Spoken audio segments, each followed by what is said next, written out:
Morgane et aujourd'hui on se retrouve pour tester Rutabaga. Après avoir testé les plats végétariens de HelloFresh, je savais que je voulais trouver une autre marque qui proposait un service équivalent mais qui proposerait également des plats véganes et c'est le cas de Rutabaga. Chaque semaine on a la possibilité d'avoir 3 plats véganes, il y a aussi des plats végétariens si jamais ça vous intéresse, mais moi je voulais vraiment me concentrer sur le test des plats véganes. Et l'autre caractéristique et grande qualité je trouve de Rutabaga, c'est que quasiment l'intégralité des ingrédients sont bio. Comme dans ma dernière vidéo où je testais HelloFresh, on va faire une petite séance dégustation pour chaque plat et à la fin de la vidéo, je ferai un genre de petit bilan, un compte rendu pour vous dire ce que j'en ai pensé globalement. Pour cette semaine, on a ces 3 plats à tester et pour le premier, je me suis dit qu'on allait commencer par le wok de printemps sauce acidulée et cacahuètes. C'est parti!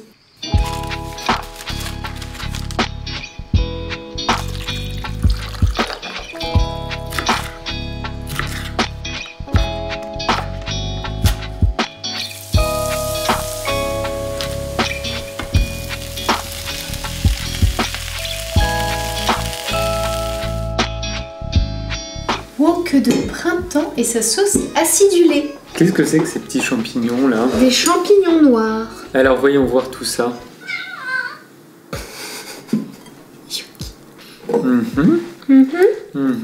C'est pas sec hein mais... On aurait envie que ce soit plus visqueux, ouais. plus comme ça. Ouais. Plus comme ça. C'est pas mauvais, mais c'est pas gourmand.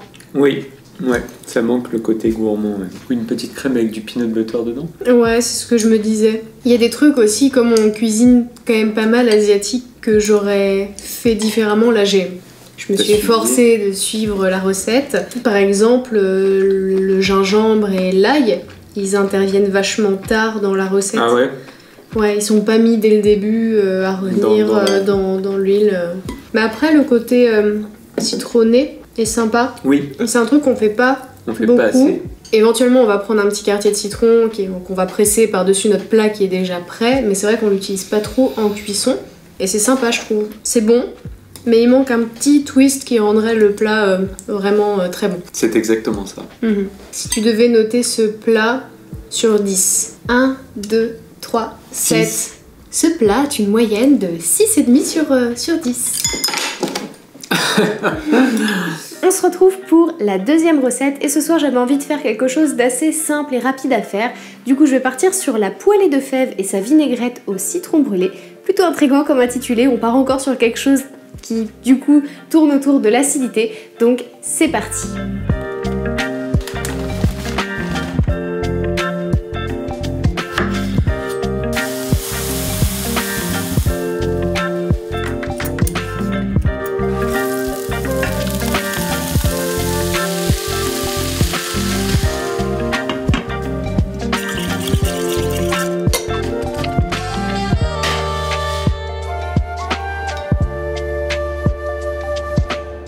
Poêlée de fèves et sa vinaigrette au citron brûlé. Eh ben ça a bien l'air vegan tout ça. Ah oui, et j'ai pas mis la vinaigrette. Donc là ça c'est la vinaigrette au citron brûlé. C'est du blé? Non, c'est du fenugrec, figure-toi. Du fenugrec. Hop.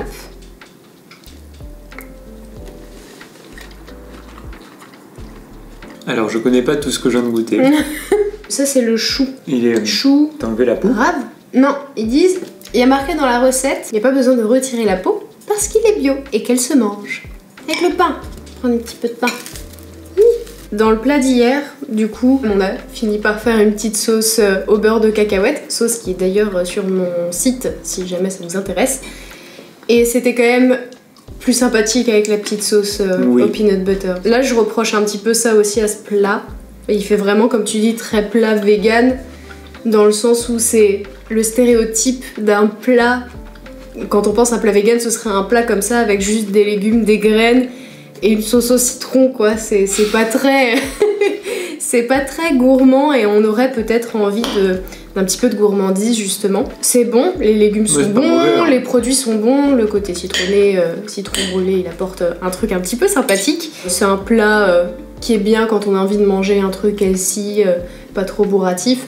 Mais nous, c'est vrai qu'on est un peu gourmand, donc on aime bien avoir une petite sauce, un petit peu de beurre de cacahuète ou une petite crème, crème de soja ou crème de coco ou autre. Qu'est-ce que t'en penses, toi? La même chose.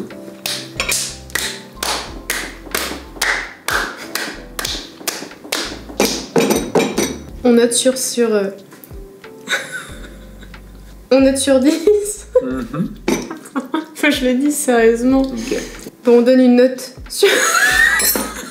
1, 2, 3, 6,5. Et bah, on se retrouve pour la recette numéro 3.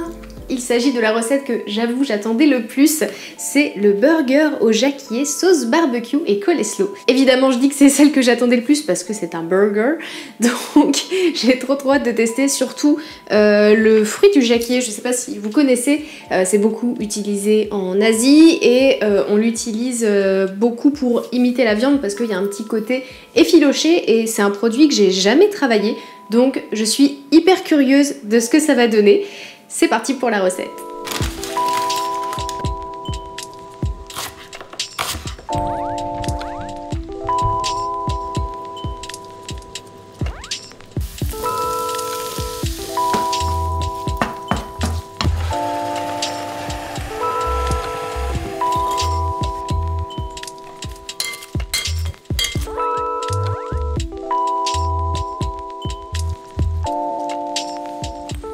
Burger au jacquier et coleslaw. Et là, il y en a des fruits là-dedans. Ouais, il y a plein de fruits.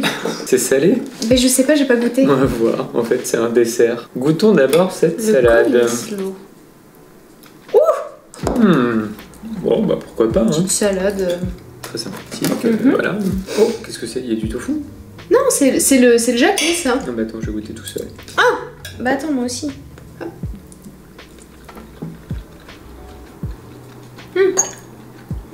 Intéressant. Voyons au milieu du burger ce que ça donne.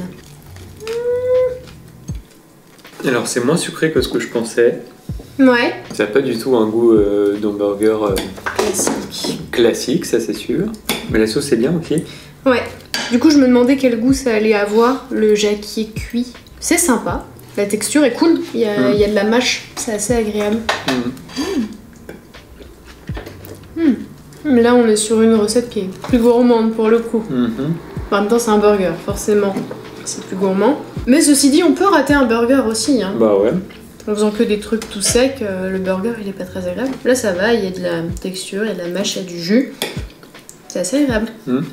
Pour le coup, là, c'est très différent de ce qu'on cuisine d'habitude. Ouais. Donc, c'est cool. Mais c'est agréable pour un hamburger d'été. Ouais, carrément. Réfléchis à ta note. 1, 2, 3. 8,5. C'est une bonne moyenne pour ce petit plat. Donc voilà pour cette dernière dégustation. Et du coup, on se retrouve maintenant pour le verdict.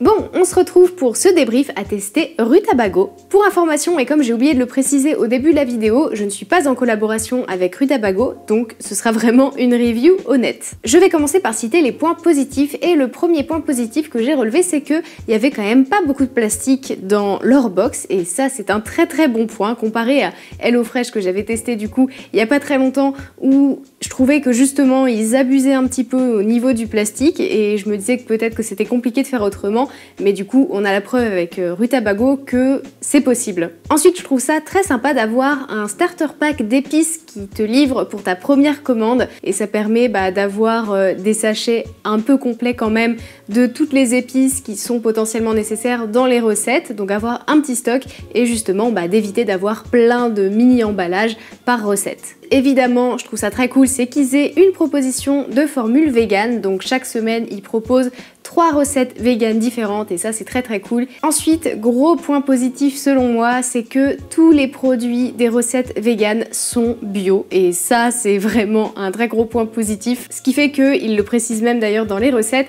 on peut conserver la peau de certains aliments pour la cuisson, par exemple les carottes, donc c'est cool parce que ça limite les déchets derrière, même si on composte, le meilleur déchet c'est celui qui n'existe pas. Et même si bien évidemment il y a aussi des produits qui sont utilisés dans l'agriculture biologique, le risque zéro n'existe pas, ça reste tout de même moins nocif, le ratio en fait fait que c'est toujours préférable de préférer les produits bio. Pour rappel, par exemple, il y a 48 additifs qui sont autorisés dans les produits biologiques versus 300 dans les produits non biologiques. Donc forcément, on limite la casse quand on consomme du bio. Et c'est pareil pour les fruits et légumes. Autre chose que j'ai trouvé super pratique, c'est que tout ce qui doit être conservé au frais, c'est regroupé dans un petit sac en papier cartonné et tout le reste, c'est à part. Donc on n'a pas à se prendre la tête quand on reçoit le colis. Tout ce qui est emballé dans un petit sac, et bah ça va au frigo et le reste ça va dans le placard. Au niveau des aliments proposés, c'est cool parce que ça nous a permis de diversifier un petit peu, d'utiliser des choses qu'on n'a pas l'habitude ou vers lesquelles on va pas forcément aller. Je pense notamment forcément aux fruits du jacquier, mais également aussi à la betterave. C'est pas quelque chose qu'on va cuisiner souvent et ça m'a permis d'ailleurs de me rendre compte que la betterave ça peut être cuit beaucoup plus rapidement que ce que je pensais. Moi en général je la cuisais entière pendant 1 heure dans de l'eau bouillante pour pouvoir l'éplucher facilement derrière. Effectivement, si on la coupe en petits morceaux, ça peut cuire plus vite et ça m'a permis de me rappeler ça. Au niveau de la fraîcheur des aliments, c'était un sans faute aussi, il n'y a eu aucun problème de conservation. Après, il y avait 3 recettes, mais en tout cas, les produits étaient hyper frais, hyper bons, il y avait des saveurs, c'était vraiment impeccable. Au niveau de la mise en page des recettes aussi, j'ai trouvé que c'était très concis, très clair, très bien expliqué. Il y a tous les aliments principaux qui sont en gras dans la recette comme ça. On se repère bien, franchement, j'ai pas grand chose à redire, c'est très clair et très concis, donc c'est parfait. Au niveau des quantités, j'ai trouvé que c'était quand même assez généreux. On a eu des restes sur 2 recettes sur les 3 qu'on a testés, donc c'est quand même assez conséquent au niveau des quantités, donc c'est cool. Après, il faut savoir qu'on n'est pas des gros mangeurs, mais voilà, on a trouvé qu'au niveau des quantités, c'était bien. Et enfin, dernier point positif, au niveau du site, j'ai trouvé qu'il était aussi très simple d'utilisation, un petit peu comme pour HelloFresh, on peut faire une pause ou suspendre son abonnement pour le reprendre plus tard quand on le souhaite. Et pareil, toutes les recettes sont aussi disponibles en ligne après qu'on ait commandé, donc c'est bien, ça permet d'avoir un endroit où on les a et c'est cool. On passe maintenant au point négatif. Et le premier, ça concerne encore le starter pack d'épices dont j'ai parlé au début de mes points positifs. Et sauf erreur de ma part, parce que peut-être j'ai pas assez creusé sur leur site, mais je crois pas qu'on ait la possibilité de dire qu'on n'en a pas besoin. Ils pourraient très bien nous poser la question et nous mettre une liste sur leur site en disant toutes les épices qui sont nécessaires et qui sont disponibles dans ce starter pack, mais en nous laissant la possibilité de refuser le pack si jamais on a déjà tout ce qu'il faut à la maison. Ensuite, deuxième point négatif que je déplore un peu, c'est que j'ai trouvé que les plats véganes qu'ils ont proposés dans cette semaine de recettes, ils étaient pas gourmands quand même dans l'ensemble, vous l'avez vu avec les dégustations. Et je trouve que c'est un petit peu dommage, c'est pas si compliqué que ça de faire des recettes véganes gourmandes. Et là, je trouvais que ça faisait très diététique, très détox et encore une fois, pas riche, pas généreux. C'était des légumes. Ensuite, et même si j'ai dit un petit peu plus tôt que je trouvais que les recettes étaient très claires et très bien expliquées, des fois je me sentais un petit peu contrainte de suivre la recette alors que en vrai c'était pas si compliqué que ça et que j'aurais pu très bien me fier à mes instincts plutôt que de suivre la recette. En fait j'avais l'impression de passer plus de temps à lire le texte et essayer de reproduire exactement la recette et je trouve que peut-être que la recette peut sembler un petit peu trop stricte et contraignante quand on a l'habitude de cuisiner. Ça me l'avait moins fait avec les recettes HelloFresh, j'étais en train de me demander pourquoi et je pense que parce qu'avec HelloFresh c'était vraiment un travail des produits très différents des techniques que j'ai l'habitude d'utiliser. Du coup, j'ai découvert d'autres choses, alors que là, c'est quand même des techniques que je connais. Et du coup, j'avais pas l'impression d'apprendre quelque chose, j'étais pas en phase d'apprentissage.